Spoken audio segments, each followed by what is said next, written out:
kulanti wacan daawadayaal kuna soo dhawaada wararkii warbaahinta ogaal media qodobada wararka maanta aanu daawadayaal ku soo qaadanayna waxaa ka mid noqon doona ra'iisul wasaaraha dalka oo hay'adaha amniga faray in la furo wadooyin muhiim ah isu socodka gudaha magaalada muqdisho gudoomiye cusub oo loo magacaabay degmada hodan kadib dilkii loo geystay gudoomiyihii hore ee degmadaasi cabdixakiim dhagajoon madaxweyne farmaajo digniin u diray mas'uuliyiinta qaar iyo magaalada garowe oo maanta laga dareemayo dhaqdhaqaaqa iyadoo la filayo in magaaladaasi uu maalinta beriyaha ka furmo shirki uu ku baaqay madaxweynaha dalka mudane maxamed cabdulaahi farmaajo wararkii ugu dambeeyey arrimahaas ayaanu daawadayaal ku soo qaadan doonaa wararkeena maanta ee warbaahinta ogaal waa 14 bisha January bisha Febraayo daawadayaal 2021 haddii aanu ku bilowna faahfaahinta wararkaasi ee daawadayaal ra'iisul wasaaraha dalka mudane maxamed xuseen rooble oo ayaa waxa uu faray hay'adaha amniga in la furo wadada dabka oo xalay loo xiray sabab aan la shaacin kadib markii ay saxmaddu xun ka dhalatay socodka dadkii gaadiidka goobtaasi rooble ayaa qoraal uu soo dhigay bartiisa gaarka ee Facebook ku amray hay'adaha amniga in la furo wadadaasi isagoo shacabka muqdisho uga mahadceliyay dulqaadka ay muujiyeen waxaan faray buu hay'adaha amniga in si degdeg ah u furaan wadada dabka oo albowlo waa socodka shacabka iyo ganacsiga caasimada ayuu yiri qoraalkiisa isagoo si raaciyiintaasi shacabka muqdisho waxaanu ka mahadcelinayaa dulqaadkii waxaana ka codsanayaa inay laamaha amniga ku gacan siiyaan sugidda nabadgelyada amarka ra'iisul wasaare Roble ayaa waxa uu ku soo aadayaa xilli saacado ka hor afhayeenka xukuumadda waxa uu mudane maxamed ibraahim macluum war qoraal ku sheegay in xirnaanshaha isgoyska dabka uu durba keenay culays dhanka dhaqdhaqaaqa shacabka isla markaasna dib u eegis lagu samayn doono shalayeen ayd markii gaari waxyaabaha qarxa laga soo buuxiyay oo si xoog ah ku gudbay bar control oo ku taala dabka kahor inta uusan ku qarxin meel u dhow isgoyska sayidka xalayeen hay'adaha amniga xireen bartamaha isgoyska iyadoo ayna dhib noqotay baa layidhi in laga gudbo baraha bulshada ayaana aad loogu faafiyey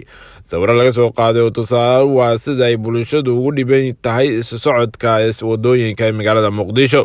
shacabka muqdisho waxay hadda sugayaan sida uu fulo amarka uu soo rogay wasaaraha dalka oo wasaaraha dalka mudane maxamed xuseen rooble si fiican ayayna u soo dhoweeyeen iyagoona jawaabo ka dhiibanaya qoraalka barta Facebook uu soo dhigay wasaaraha dalka mudane maxamed xuseen rooble dhanka kalena daawadayaal gudoomiye cusub ayaa loo magacaabay degmada hodan iyadoona gudoomiyaha gobolka banaadir cumar finish uu maanta u magacaabay degmadaasi hodan gudoomiye cusub kadib dibkii loo geystay gudoomiyihii degmadaasi cumar finish ayaana gudoomiyaha cusub ee maamulka degmada hodan ee gobolka banaadir u magacaabay mudane cabdifataax ciise dhagajoon kadib markii la dilay gudoomiyihii degmadaasi marxuum cabdixakiim cabdiraxmaan ciise dhagajoon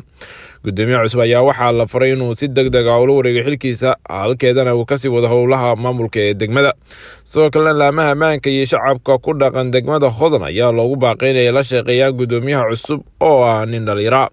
magacaabistan ayaana ku soo aadaysa iyadoo ay weli lasoo bandhigin natiijada baaritaankii dilkii loo geystay allah u naxariistay cabdixakiin dhagajoon marxuumka ayaa bixii soo dhaafay ee janaayo xilli habeena ciidamo ka tirsan kuwa dowladda ku dileen isgoyska alwadaag ee magaalada muqdisho inkastoo ilaa hadda ay socoto baaritaanka dilkaasi weliba sababaha ka dambeeyay haddana dowladdu ilaa hadda maysan soo bandhigin cadeymo muujinaya cidda sida rasmiga ugu dambeysay dilkii loo geystay gudoomiye cabdixakiin dhagajoon oo gudoomiyaha degmada ahaa isagoona dalka uu joogay muddo 2 maalin kadib markii uu kaga soo noqday dalka Turkiga safar dhanka caafimaadka kadib markii uu ku waxyeeloobay qarax loo geystay gaarigiisa xilli uu marayay isgoyska howlwadaag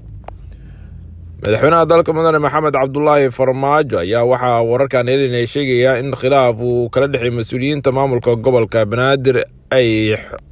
wararkan ayaana sheegaya madaxweyne farmaajo xubnahan uu qaabilay isla markaasna uu dhageystay tabashooyinkooda isagoona intaasi kadib amar ku siiyey inay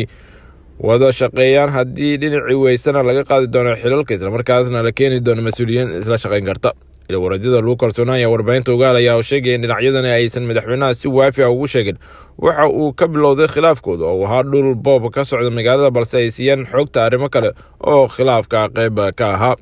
haddii aadan awoodin inaad wada shaqaysaan fadlan ogolaada in gobolka aan keenno dad wada shaqayn kara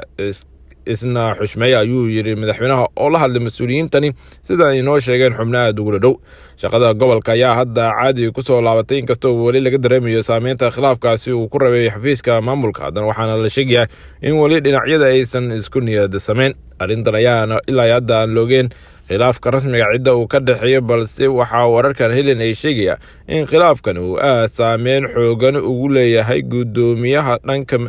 gudoomiye ku-xigeenka maaliyadda iyo amniga ee gobolka Banaadir Cali Yaro oo saaxiibka madaxweynaha iyo weliba sidoo kale Caano Boro oo isaga ah gudoomiye ku-xigeenka gobolka Banaadir.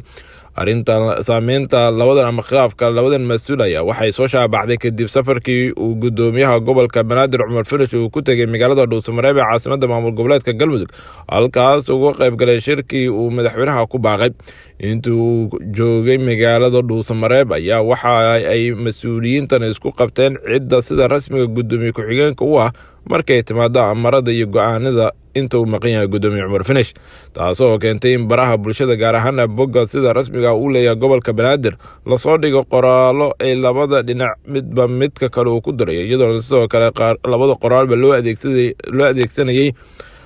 jagada in ay labadaba yihiin gudoomiye ku-xigeenka rasmiga ah ee ku-meelgaarka intuu kasoo noqonay Cumar Finish, taasoo keentay in qoraalada saacado kadib laga saaro. wixii intaasi ka dambeeyay labadan mas'uul ayaa waxa ay keeneen in ay si toosa weerar dhanka qoraalada Facebook ay isku mariyaan, taasoo ugu dambeyntii keentay in shalay ay la kulmaan madaxweynaha dalka mudane Maxamed Cabdullaahi Farmaajo. magaalada Garowe ee xarunta dowlad goboleedka Puntland waxaa laga dareemayaa ama laga sheegayaa kulamo la tashiya oo halkaasi uu ka wada madaxweynaha Puntland Saciid Cabdullaahi Dani. kulamadan ayaana salka ku haya go'aanka ay Puntland ka qaadatay gogashu toddobaadkii hore ku baaqay madaxweyne dalka mudane Maxamed Cabdullaahi Farmaajo. Puntland ayaana go'aansatay in gogashaasi aysan martigelin isla markaasna ku baaqday in shirka loo wareejiyo magaalada Muqdisho. mowqifkaasi ayaa Villa Somaliland haatan ka dhiga furaysanaysa iyadoona loo badinayo in shirkani uu baaqdo, waxaana ilaa hadda wararkan helen ay sheegayaan in aysan jirin qabanqaabo toos ah oo ka socota gudaha magaalada Garowe, taasoo lagu soo dhaweynayo wafuudda ka qaybgalaysa shirka uu ku dhawaaqay madaxweynaha dalka. maamulada Puntland iyo weliba Jubbaland ayaa waxay soo dhaweeyeen shirka, balse waxa ay si cad ah ku sheegeen in shirkaasi uu noqdo mid ka dhaca gudaha caasimadda ee magaalada Muqdisho, isla markaasna ay kasoo qayb galaan saamilayda siyaasadda ee dalka iyo weliba sidoo kale beesha caalamka.